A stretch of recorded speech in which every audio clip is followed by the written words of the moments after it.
अस्सलाम वालेकुम दोस्तों, क्या हाल चाल है आपके। मैं दिलशाद अहमद। आज हम ICS पार्ट 2 का चैप्टर नंबर 9 कंप्यूटर साइंस का पढ़ेंगे, जिसमें हम elements of C language start करने लगे। फर्स्ट ऑफ ऑल कि हमें पता होना चाहिए कि आइडेंटिफायर क्या है। आइडेंटिफायर से क्या मुराद है कि एक नाम जो कि किसी वेरिएबल को दिया गया हो या कांस्टेंट को या कह सकते हैं फंक्शन या लेबल हो जो प्रोग्राम का, वो हमारा आइडेंटिफायर कहलाता है। फॉर एग्जांपल आपका नाम क्या है, आपकी आइडेंटिटी है जो कि आपको बताते हैं कि फॉर एग्जांपल आपके घर में आपको कोई नाम होगा, कह लेंगे जैसे मेरा नाम दिलशाद है, तो कोई भी मुझे बुलाना चाहेगा तो मेरे नाम से बुलाएगा। ये मेरी आइडेंटिटी है, मेरी पहचान है, मेरा नाम, ठीक है ना।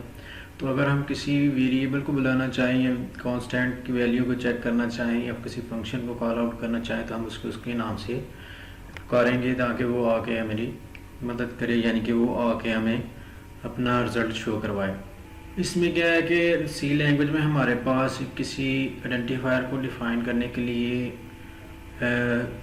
31 लेटर होने चाहिए, करेक्टर्स होने चाहिए, यानी कि ABC के कह लें कि टोटल 31 लेटर हम यूज़ करके एक आइडेंटिफायर का नेम रख सकते हैं, यानी कि एक वेरिएबल का नाम या कांस्टेंट या फंक्शन का नेम रख सकते हैं। अगर हमारा आइडेंटिफायर 31 करैक्टर से ज़्यादा हो जाएगा तो 31 करैक्टर के बाद आने वाले जो करैक्टर्स होंगे वो हमारा कंपाइलर इग्नोर कर देगा, ठीक है ना, उससे वो कंसीडर ही नहीं करेगा। तो लिहाजा इतना लंबा कोई भी वेरिएबल का नेम या फंक्शन का नाम कोई रखता भी नहीं है। आपने कुछ वेरिएबल या आइडेंटिफायर का जो नेम रखना है वो एक तो रीज़नेबल होना चाहिए कि जो आसानी से आप समझ सकें और उसे कॉल आउट कर सकें, जो आपको याद रहे, ठीक है।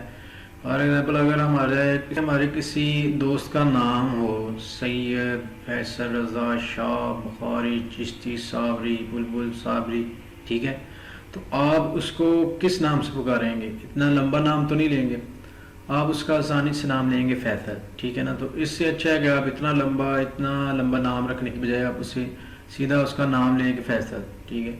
इतना लंबा नाम रखने की कोई ज़रूरत नहीं है। आप वेरिएबल का अगर नाम रखना चाहें या कांस्टेंट या फंक्शन का, तब भी आप उसका नाम सिर्फ एक छोटा करैक्टर रखेंगे, एक वर्ड रखेंगे या 2 वर्ड रखेंगे, ठीक है, उससे ज़्यादा नहीं रखेंगे, ताकि आपको उसे दोबारा कॉल आउट करने में भी आसानी हो और उसे क्या नाम दिया है वो आपको भी याद रह सके।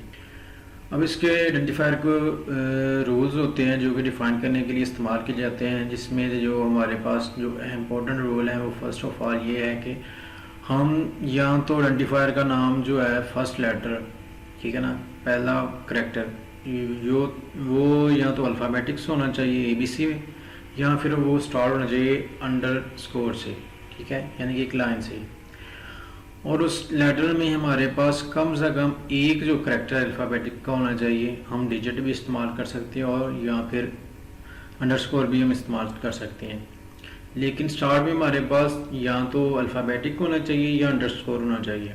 उसके बाद जो हमारे पास रिजर्व्ड कीवर्ड होते हैं, हम उनको एज आइडेंटिफायर नहीं इस्तेमाल कर सकते।